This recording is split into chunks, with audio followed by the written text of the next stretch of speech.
Akkam jirtu hordoftoota Gadaa Tube, nageenyi keessan badhaadha, kan nyaattan dhadhaadha. Har'a kan isiniif qopheessine seenaa jireenya eebbisaa addunyaa kutaa lammaffaatti. Uummata Oromoo fi afaan Oromoof quuqamaa ta'uusaa onni isaarraa of kennee uummata kana tajaajiluun isaarra caalatti kan ibsu isa kana ture. Uummanni Oromoo qubee afaan Oromoo kana baruu akka irra kanneef jedhee qubee haadha hanga zaatti jiran bifa faaruun kaaseeta isaa keessatti maxxansee qubee yaa barannu jedhee labse. Kaaseetta kana gimbiitti maxxansiifatee erga gabaarra oolee fi booda gara Finfinneetti ol deebi'ee, haa ta'u malee eebbisaan kaaseetta tokkoffaasaa kanatti gammadaa hin turre. Qulqullina sagalee yookiin kwaalitiin isaa hanqina waan qabuuf baay'ee naaf hin milkoofne jedhuun ofitti gadde. Kaaseetta kana baafatee amma gara Finfinneetti erga ol deebi'ee booda harmee isaatti bilbilee dookumentii kutaa 12ffaa osoo hin fudhatiin dhiisee qabsuuf ba'e akka ergamuuf taasise. Harmeen mucees haati gootaa dookumentii isaa mana barumsaa Qeellam Wallagga sadarkaa 2ffaatti fuutee ergiteef. Kanas mana barumsaa aartii galuun Finfinneetti barate. Aartiin eebbifame. Kana booda eebbisaan ammas qabsoo itti fufuun ifatti ajjeechaa fi sarbama mirga mootummaan Itoophiyaa yericha raawwatu balaaleffachuun itti fufe. Kaaseetta jalqabaa kana qulqullinni isaa waan jalaa gadi bu'eef saffisee kaaseetta lammaffaa akka hojjetu isa taasise. Kanaaf jedhee halkanii guyyaa mana cufachuun shaakala oolee bulee ture. Erga kaaseetta tokkoffaa baafatee booda barbaachi wayyaanee irratti itti hammaate dhufe. Sababa kanaaf gara biyya hambaa sokki lubbuu kee oolfadhu jedhanii turan hiriyoonni isaa. Eebbisaan garuu hanga kaayyoo kiyya galmaan ga'utti biyya kootiin hin sokku jechuun didee kaaseetta lammaffaa baandii bilisummaa keessatti bara 1988 maxxansiifate. Kaaseetta lammataa kun dadhabbii guddaa booda milkaa'inaan goolabameef qulqullinni isaa olaanaa ture. Bara hin yaadamne, bara shirri wayyaanii nama nyaatu, bara eebbisaan akkasitti barbaadamu san keessatti akkaasaa shira wayyaanii saaxiluu fi qabsoo uummata Oromootti lallabuun maxxansee uummata Oromoo bira ga'uusaa eebbisaan baay'ee gammachiise. Kana booda yoon du'e iyyuu ofitti hin gaddu jedhe. Sirba isaa kaaseetta lammaffaa kana keessatti haala kana ibsuuf hin boo'in harmee jedhee weeddise.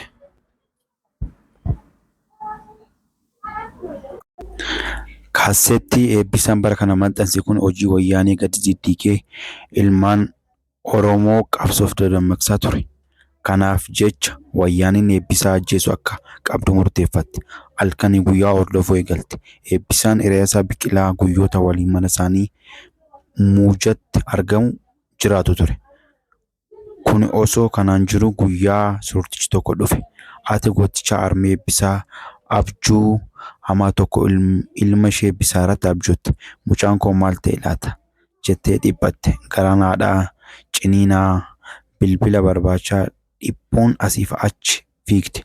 Barichi bilbila akka har'aan turre. Osoo bilbilchiisanii hin argitiin hafte.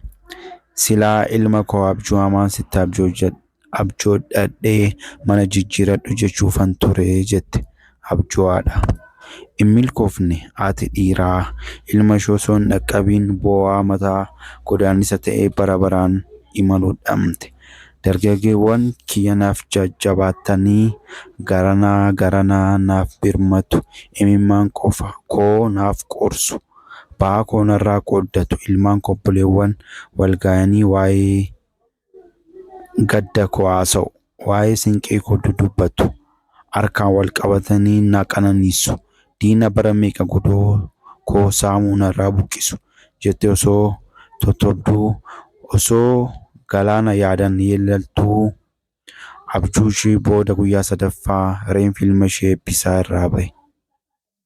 Haadha gootaa, ilmi kee eebboon du'ee garaa kee kutadhu sagaleen jedhu tokko gurra ishee irraa dubbate. Garaan haadhaa goota sagalee sana dhaga'e akkam ta'a laata? Ati dhiiraan boossee lafa kan galattee mucaan kun ni du'a moo ni gala laata jettee jedha. Miti eebbisaan leencichi Oromoo rifeensa daabee eebbisaan ni du'e wayyaaniit galaafate. Guyyaa Guyyaan isaa hagayya 24 bara 1983 gara bariiti sa'aatii 11 ta'eera. Halkan sururtichi iddoo ifaa fi gadi lakkisuuf godaanaa jira. Uumama dabaree wal jijjiiraa jira. Simbirroonni wuc jechaa jirti. Qilleensi gab jedhee yaaddoo namatti naqa. Namtolchee fi uumamni hunduu callisanii ija taajjabbiin wal ilaalu. Eebbisaa fi Xannaa Wayyeessaan hiriyaa eebbisaa galgalaa waa'ee qabsoo Oromoof aartii mari'achaa waan turaniif barraaqii kana hirriba cimaa keessa jiru.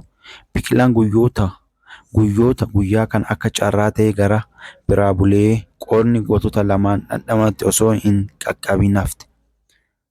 Kaaseeta isaa lammaffaa kan maxxansiise ji'oota muraasa booda loltoonni wayyaanee karaa hanga har'aatti hin beekamne uffannoo funaannachuun gara mana eebbisaa addunyaa fi biqilaa guyyoota ta'anii gara naannawaa Mujaa ganda duwwaa tokko imalan.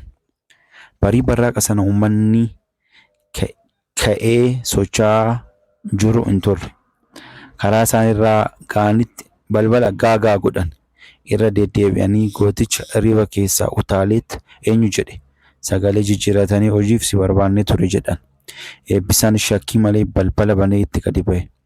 Gootichi milkoonneef hojiif barbaadame osoo hin taane ciree rasaasa ganamaa ta'uuf barbaadame. Loltoonni wayyaanii mana marsanii jiran rasaasa itti lakkaan. Hiriyaa eebbisaa Xannaa Wayyeessaa galaana rasaasaas liqimsiisan. Kana booda eebbisaan konkolaataa Land Roverii yookiin kan mootummaa taate lakkoofsi gabatee irraa baasanii itti fe'anii namoota naannoo sana kan sagalee qawwee dhagaan gadi ba'an hunda karaarraa akka sokkanii fi manatti ol deebi'an taasisan. Ergasii booda loltuun wayyaanii kun konkolaataa lafarraa harkisan. Naannoo biraa geessan. Erga ajjeesanii booda achumatti gatanii biraa deeman. Waa'ee du'a eebbisaa hiriyoota isaa maal jedhu? Aartist Tsaggaayee Daandanaa. Eebbisaan addunyaa bara 1983 waajjira ABO keessatti wal beekna. Innaan nuti hawwisoo hojjannu inni waraana ta'ee jira. Eebbisaan lubbuusaa yeroo darbu Finfinnee jira ture. Biqilaan guyyoota faana mana tokko jiraatu. Keessumaa wayita eebbisatti dhufe biqilaan waan manni dhiphatuuf gara biraa bule. Ajaja waraanaa wayiidha. Namni kun yoo ol seene namoonni kun lachuu wal fakkaatu. Rifeensi isaanii dhedheeraadha. Itti aansee eebbisaan ennaa gadi ba'u dura ni madeessan. Otoo lubbuun isaa hin bahin Shiroo Meedaadhaa fuudhanii deeman. Bakka Shiroo Meedaa jedhamu fuudhanii deeman. Kana geessanii achitti mucaa Shiroo Meedaa jedhamu fuudhanii Taaxaq bakka jedhamu kana geessanii achitti mucaa kana ajjeesan. Lafa irraa harkisanii erga du'e booda fuudhanii akka namni hin tuqne godhanii reenfa isaallee baay'ee bakka san ture. Haalli namni kun itti du'e baay'ee nama sukkanneessa. Loltoonni wayyaanee eebbisaa ajjeesan meeshaalee mana isaa hundumaa fudhatan. Kitaara eebbisaa yeroo kamuu harka isaa irraa hin buune qofatu hafe. Armee eebbisaaf yaadannoo taate. Armeen eebbisaa ati gootas akkuma ati dhiiraa boossee jedhan lafarra gangalatte. Artistoonni fi ilmaan Oromoo guutuun Oromiyaa du'a eebbisaa yeroo dhagaan gaddi onnee isaanii madeesse.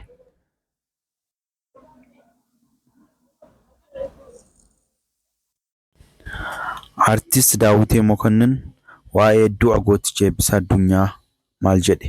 Eebbisaan addunyaa akka qabsaa guddaa tokkootiin isa beeka. Muuziqaa baay'ee jaalata. Torban eebbisaan du'e sana wajjinillee laaqana nyaanna nuun jedhee beellama qabannee gidduma dhuma sanatti du'e. Akkasitti gargar galle. Eebbisaadhaaf sirba tokko yaadannoof jedhee sirbeen ture. Yeroo sana tibba eebbisaan du'e sana ani albama tokko an dhufeeraa hojjechaan ture. Gidduma kanatti sirba tokko keessa dhiisee kan itti guunne hojjanne. Otoon sirbuun bo'a eebbisaa yaadatee keessi koo bo'a jechuun ibsa. Artist Totobaa Taaddasaa. Eebbisaan jalqaba miseensa ABO ta'ee leenjii gahaa erga fudhatee booda gara Booranaatti dabalamuun bobba'e. Yeroo sana afaan Oromoon kun awwaalame. Barri sun bara dukkanaati. ABO kan ija nutti bane warra kana godhe keessaa tokko Eebbisaan tokko. Eebbisaan namni weelluu isaa duwwaa beeku malee hojii isaa garaagaraa hin beeku. Ana akka iftan du'a kanan na bira ture. Akka carraa uffata koo tokko fuudhee uffate. Kana maaramiitu natti hodhe narraa hamba'u naan jedhe. Anis erga maaramiin sitti hodhitee fudhu deemin jedheen. Gaafa du'e reenfasaa agarru uffata sanatu irra jira. Artist Irbaa Gaanfuree. Eebbisaan ani namuma nagaa biraan deeme. Yeroo bosona deemuuf ka'e waliin deemuuf turre. Akkuma carraa ta'ee adda babbaane. Sirba Booranaa tokko na shakalchiisaa ture. Waatii koo bashaadduu ija kee na argee dumbushbushuu bareedduu Booranaa si malee naan jette qalbiin koo baranaa dafinaa na qaqqabii yaa shaggee Booranaa kan jedhu naaf shaakalaa ture. Loltuun wayyaanii ajajaa olaanoon Eebbisaa ala sukkanneessee sanaan erga ajjeesanii booda reenfasaa rasatti gatanii sokkan. Reefi gootichaa yeroo dheeraaf iddoo itti gatan sana erga ture booda hiriyoonni isaa dhaga'uun fuudhanii hospitaala ni geessan. Uummanni Oromoo naannoo Mujaa fi barattoonni Yuunivarsiitii Finfinnee guutuun dachee Mujaa irratti wal ga'an. Iyyanii caaran qaanqee qabsoo facaase sana bara kamuu hin daganne godhee of keessatti kuudhame. Artistiin Oromoo hundis xiiqidhaan kaayyoo Eebbisaan wareegameef galmaan ga'uuf waadaa keessa isaanitti guduunfatan. Gootichi ilmaan Oromoo mul'ata abjoota Eebbisaan addunyaan garuu hirriba galaa hin qabne sokke. Hagayya 26 dachee handhuurasaa itti handhuuramte armeen Eebbisaa bira geeffame. Guyyaa kana Eebbisaan qaxalee akka sana asiif achi utaalee weeddisu afurri isaa hin jiru. Waaman hin dhaga'u. Armeen Eebbisaa lafatu gaggaragaleen ati dheeraa boossee kan galatte. Hagayya 27 bara 1988 akka seera uumamaatti biyyoon walitti dabalame.